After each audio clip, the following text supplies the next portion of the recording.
using my Corgi.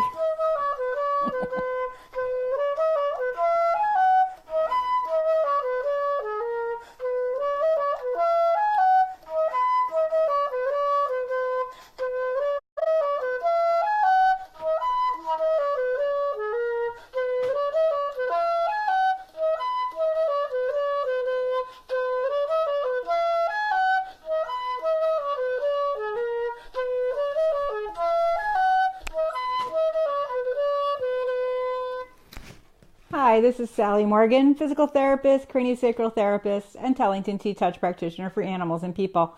This is Tristan, he's a Corgi, and we're here for another episode of Conversations with a Corgi.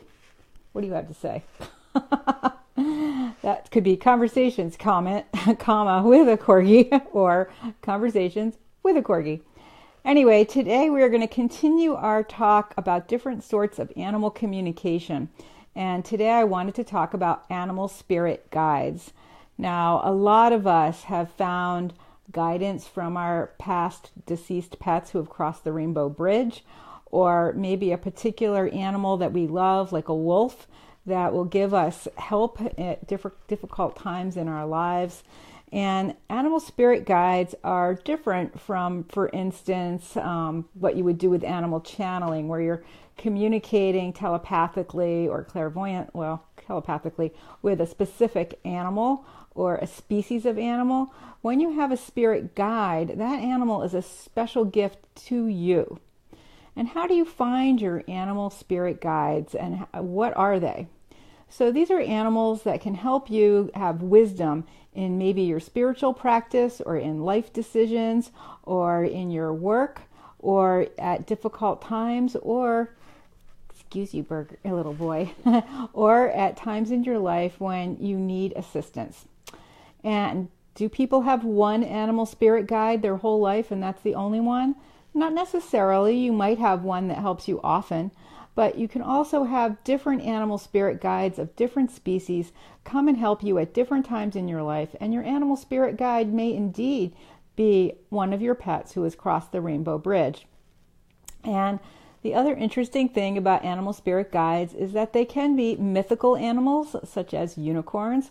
Lots of people find guidance from unicorns, or animals like dinosaurs, or dragons.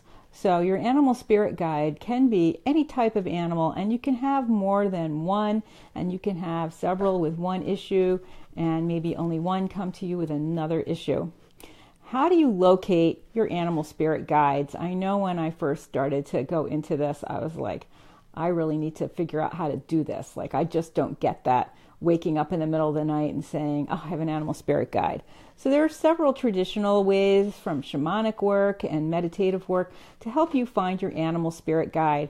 One thing you can do is drum a very repetitive kind of beat, and just sort of quietly close your eyes and ask for your animal spirit guide to come to you. Go into a very deep place in yourself, slow your breathing, make it very rhythmic, breathing in through your nose and out through your mouth as you hear that drumming. If you don't have a drum, you can also listen to drumming music and do the same thing. Go to a quiet place in your body, find a comfortable place to sit, and ask for your animal spirit guide to come to you. This could take some time. This is not a 5-minute process. It could be 15 minutes or a half an hour sometimes. So really important to just get to a quiet place in yourself and not feel that panic of, oh my God, what if he doesn't come to me? What if it's an earthworm? Every animal has messages and help to offer. So if you are a person that loves dogs and you can't wait to see a wolf come to you, and in fact what shows up is a bobcat, don't panic, because there are still important messages for your work with your dogs to come from bobcats, or a specific bobcat. So drumming or listening to drumming is one way to find your animal spirit guide. Another thing you can do is chant, similar to in yoga where we chant Om over and over, or in doing kirtan singing, which is again a kind of chanting. You can also listen to chants. I have a variety of different ones here that I have. I have monks chanting. I have nuns chanting. I have Native American and Hindu chants. So you can also listen to chants, and again, go to that quiet place in your body. Often helpful to do this in nature, but on a day like this, you might just be able to sit by a big window like this and focus your energy and your attention to finding your animal spirit guide. So again, that deep breathing in through your nose and out through your mouth, and maybe you can be chanting yourself. There are many different chants that you can make up. You know, some people, it's nice to have a word like Om that has soft syllables, like chanting dog isn't always the easiest thing, but there are many dog-related words that you could use, or you can chant love, or you can chant Shanti, or you can chant Shalom. People use all different words to chant to get themselves into that repetitive brainwave that's going to get you to that quiet, deep place where an animal can show up for you. Another thing you can do is simply meditate without the drum, without the chant. Go to a quiet place in your body, find a comfortable place to sit, again with the deep breathing in through your nose and out through your mouth. And this is best done in nature or in a setting close to nature like I am here. And just go to that quiet place and ask for your spirit guide, your animal spirit guide, to come to you. And they will. It might take you a little practice and it might take a little time, but an animal spirit guide will come to you. And yes, you can indeed do this with your cat or your rabbit or your dog sitting nearby. I have done this in lots of barns, and I really feel like the energy of the horses has helped me when I'm trying to find an animal spirit guide. And some of the experiences I've had with animal spirit guides, I know working with Dr. Upledger, doing craniosacral therapy, he felt a deep connection with dolphins. He was not a fabulous swimmer, but he was super comfortable in the water, and he was really impressed by the way dolphins really kind of understood craniosacral therapy and would come to people in the water, in the wild, and circle around us when we were doing work. And when we went with people to places where dolphins were semi-captive, they could go out and then come back. Again, dolphins participated in therapy sessions, and so he was really deeply connected to dolphins. And I'll never forget when I first went into his home, which was sadly destroyed by a fire after this, and I always prayed that these dolphins were safe. I have not asked what happened, but his wife and he had assembled a collection of beautiful glass and dolphin sculptures that were riding a wave through the house. Any surface or little ledge or across the piano and around through the living room, all the dolphins were swimming in the same direction, 100 of them, diving and leaping all throughout his house. So he was surrounded with that really watery feeling of dolphins. So whenever he was doing a session with someone and he felt like he needed help, or he didn't understand something, or he needed the person to process something, he would ask for dolphin energy to come into his craniosacral therapy session and get help for whatever was going on from dolphins. And they have a lot of unique qualities that make them particularly helpful during a craniosacral therapy session. So for him, he had a spirit guide that was a particular dolphin, but that dolphin would bring in lots of other dolphins, and it would appear, his spirit guide, when he asked that dolphin to do that. I have, if I'm doing a clinic at a horse farm or something and it's a bit difficult, maybe there's a horse that's really suffering, or a person who's really struggling, or a person who's struggling with prior emotional stuff that's being released, I have just taken time in my car to ask for an animal spirit guide to come and see and watch over our group for the rest of the day. And that has been really interesting. It's often a horse, but sometimes it's an animal like a wolf or a fierce animal, a bear, that's grounding and protective to bring a certain kind of energy to the group. So that's one way you can work with your animal spirit guides. I've also done that with specific animals while I'm working with them sometimes, and I don't always close my eyes to do this because the person that comes with the animal sometimes thinks you're falling asleep if you do that. But I will just have my hands on the animal and ask for that animal spirit guide to come to me so that I can ask for his help with the animal I'm working with. And it's been amazing. I've had dogs have mice and chipmunks and birds and cats and other dogs and all kinds of animals come to help a dog. And the same with cats and rabbits. A lot of times rabbits, my spirit guides that have helped me with rabbits are other rabbits, which I found pretty interesting because that's not always the case with dogs and cats. And horses, often their spirit guides are other horses, or even departed riders, like famous riders, like Xenophon or Podolsky, famous riders that loved and understood horses. So those are some of the ways you can work with spirit guides. And then we have, as I pointed out yesterday, this meditation deck called Spirit of the Wheel, illustrated by Jody Bergsma, and her drawings are just incredible. So with these cards, you just pull out one a day and see what is on it. And that will be the animal that's going to help you with that circumstance in that moment. And so what I have picked out here just randomly was the eagle. We have lots of bald eagles in my area. And then the card is creator. Awareness, co-creation, and change is what is associated with the eagle with this deck. There's a little book that comes with it. So if you can't imagine an animal spirit guide coming to you, from the outer realms, you can just get a deck like this and pick an animal spirit guide from here and see what that one has to offer. Another one I picked out has a hummingbird on it, and an owl, and a raven, and some kind of bird. I don't know what that is. It's probably some kind of a songbird, or maybe it's a hawk. But anyway, this one again has a series of birds on it, and then it says life lessons, victory, and courage. So if I were working through a difficult situation, or maybe even picking a card from the deck before I work with an animal client, I would use the information that goes in the little book with the deck to give me insight about what I have coming up with the animal I'm going to work with. Another thing you can do, and you can do this both ways, you can either imagine an animal coming to you from a quiet place and then work with this other book, or you can just simply go to this other book and open a page.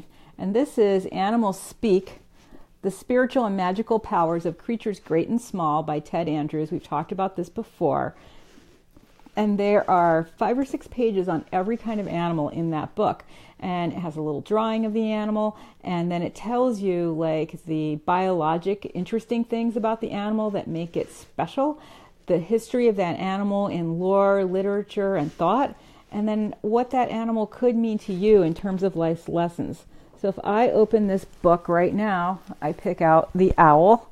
Again, this is an important one for me because in my area here, I have a lot of owls, and I have a lot of other birds of prey, like the bald eagle. The bald eagle is what ate a lot of my moose out there. I'm sure the owl did too, although I didn't see him. And so I would read, let's see what it says about owl, if I can find it again. Of course, we associate owls with wisdom, but just in a quick, specific way, they are associated with the mystery of magic, omens, silent wisdom, and a vision in the night. So that's some of the key phrases that you look at when you're working with the owls. So that's some of the ways that you can work with animal spirit guides. Now, another thing that happens, I've worked with lots of different shamans, and one woman in particular quite a bit, and they will go into sort of a meditative state while they're working with you and clearing the outer energy fields of your body. And often that person works with a specific spirit guide. For instance, my person worked with a jaguar. Jaguars are very powerful in shamanic work. They have a lot of interesting qualities. They're fierce, they're secretive, they're quiet, they're intelligent, they're independent, they are survivalists, they are strong, and they are beautiful, and they have a lot of great qualities to them. So she worked with what she called, and many shamans would refer to this the same way, jaguar medicine and jaguar energy to work with nearly all of her clients. But she would also ask other animal spirit guides to come to her during a session. So certainly with me, my horse Burgers would show up sometimes. sometimes my past dogs or dogs I had worked with, or just a pack of dogs that were a concern for me. And it was always an interesting part of my session with her at the end to talk about what animals had shown up during the session to help her clear some of the energy blockages that were occurring in my outer fields. So this is another way that we work with animal spirit guides. And lots of animal communicators, who are the kind that you would call up and say, why is my cat not going in the box? Those kinds of animal communicators, many of them have animal spirit guides, more than one, just one, all species, that help them also work with the different animals that people bring to them looking for help. So it's sort of a type of animal communication in that you're communicating with that animal spirit guide, which may or may not be a specific animal. You may have many animal spirit guides. You may have one when you're in your 20s and a different one show up when you're 40. Animal spirit guides can be really powerful, and they can really help you. And certainly in many native cultures in particular, wearing something from that animal, a piece of fur or a feather, or keeping it close to you, can actually help you take on some of the qualities of that animal to give you courage or confidence or whatever you need to face a situation that you're working with. And I certainly keep the ravens around here. I have three ravens, mom and dad, and one kid that survived. And I love my ravens. They are just amazing. And I have always wanted a raven feather because there's a lot of magic that goes with having a raven feather and a hawk feather and an owl feather. And so one day I was taking a walk and this was in the fall, I was just asking the ravens to please give me a feather. And my God, like 5 feathers just rained from the sky in the path ahead of me. And I picked them all up and I put them in a special place with some turkey and owl and hawk feathers that I have. And I am very grateful to them. Every time I see them, I think quietly to myself, thank you for the feathers. Thank you for being in my life. I feel very protective of them. And I see them down the road, maybe a mile away, out in the snowed on, mowed down hayfield, eating all the great things that are out there for a crow in the winter. And I always say hi to them. I really like them. And they follow me when I'm walking sometimes with Tristan up the road. And I will never forget the day that the crows came when I first moved here. I'd lived here maybe 3 or 4 months. And this yard used to be like up to my waist in weeds and grasses and things. And I've been mowing it so that Tristan doesn't get lost in the ticks out there. So a bobcat showed up, and they're pretty fierce. This was a fairly big one, the biggest one I've ever seen, actually.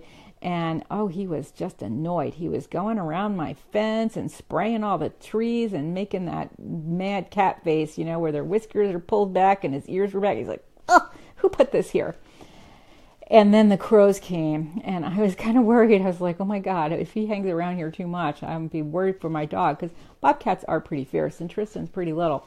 The crows came, and their family of crows from the next area over where I used to live all came in, and 15 crows just started diving and screaming at this bobcat. And he was very harried, and he trotted off around my fence and then into the stream. And he didn't even make an attempt to jump the stream, which he probably could have made. It was only maybe 10 feet across, and they're pretty agile. But he just leapt up and fell right in the middle and had to swim to shore. Oh, he was mad. He was shaking his feet and his whiskers, and his tail was switching back and forth like a really mad cat.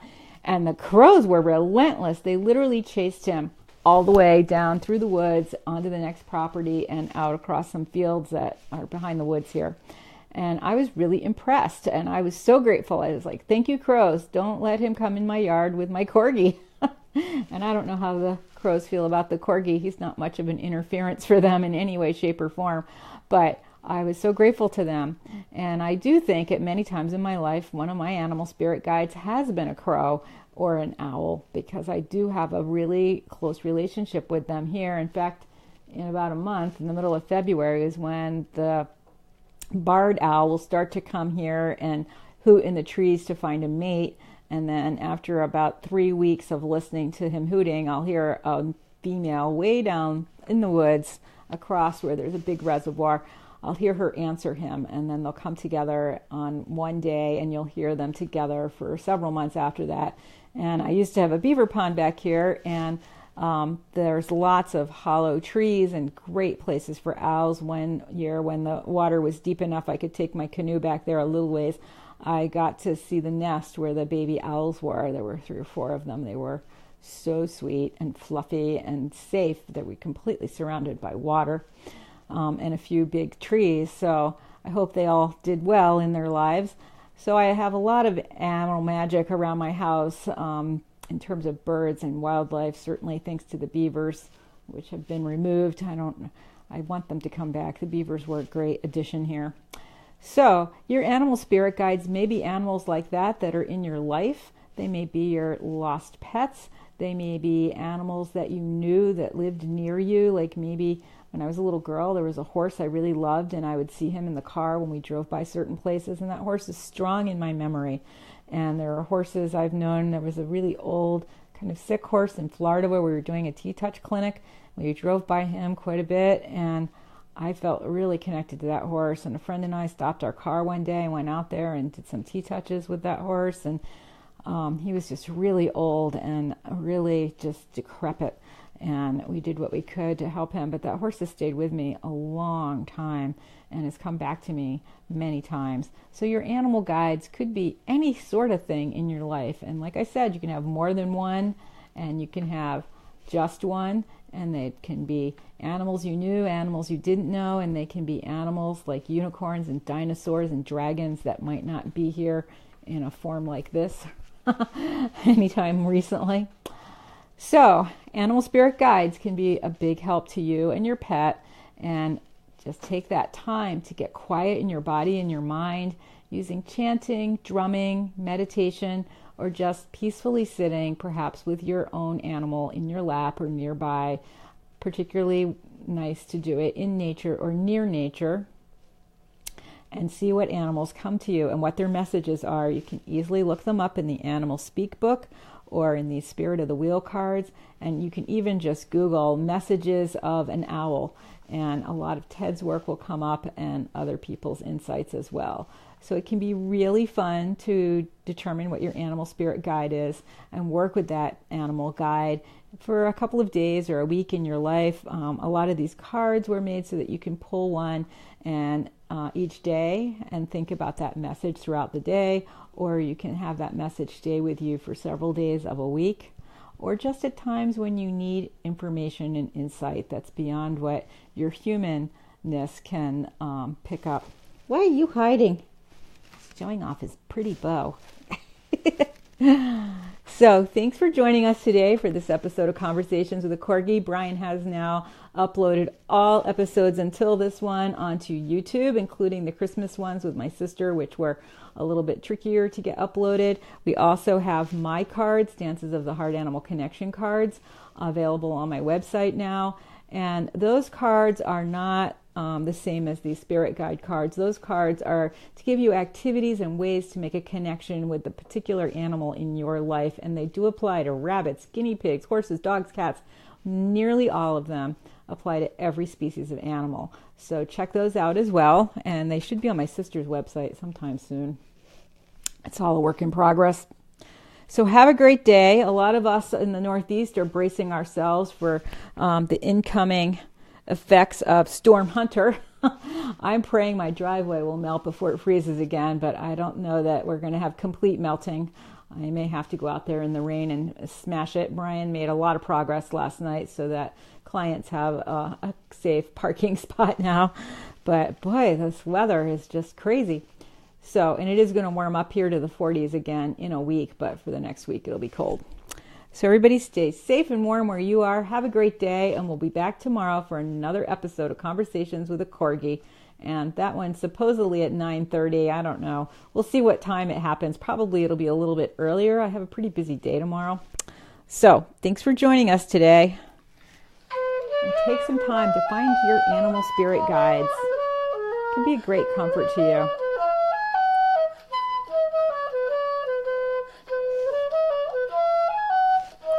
Some people even, as they're sleeping at night and they're in a quiet place that way, can just ask for an animal to come to them. And that animal can often help you learn things in your dreams.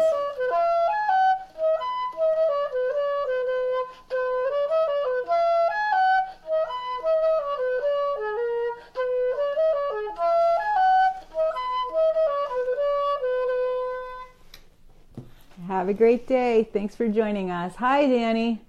You have felt canines or something, I believe. Oh, your spirit animal is a dog or a wolf. Well, living in North Dakota, you have a lot of wolf energy in that area. So yeah, I would definitely look into that. And also, if you, Danny, have, or anyone has a strong feeling that your animal spirit guide is something like a wolf, try to refine that and see if it's a gray wolf or a red wolf or an Arctic wolf. See what kind of animal it really is, because there's a lot of little tweaks on the insides of those specific kind of animals. And we all know that wolves are magical, amazing, brilliant animals. So, and there is a woman I know who does craniosacral therapy at Wolf Park, which I think is in Indiana, Illinois, Ohio, one of those states below the Great Lakes. And she's invited me to come there many times to work with the wolves there, and just even being outside of their pens and being in their presence is really magical. So good luck to you, Danny, connecting with that wolf energy, and let us know what happens. Thanks for joining us today. Everybody have a great day.